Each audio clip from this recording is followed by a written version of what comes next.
If your Hunter ceiling fan light works but the fan blades won't spin, it usually means the motor is not receiving the power it needs to start. Since the light and fan motor run on separate circuits inside the fan, it's possible for the light to function normally while the motor stops working. This issue can happen because of simple problems like a tripped breaker, weak remote batteries, or loose wiring connections. In many cases, the most common cause is a faulty capacitor, which is the component that provides the initial electrical boost required to start the motor. When the capacitor fails, the fan may stop spinning, move very slowly, or make a humming sound without turning.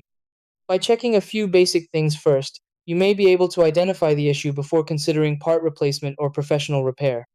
Step 1. Check the circuit breaker and confirm the wall switch is turned on. Step 2. Replace the remote control batteries and test the fan again. Step 3. Turn off power and inspect wiring connections for loose or disconnected wires. Step 4. Listen for a humming sound, which may indicate a bad capacitor. Step 5. Replace the capacitor with one that matches the same voltage and microfarad rating. Step 6. Contact an electrician or check the Hunter motor warranty if the fan still won't run.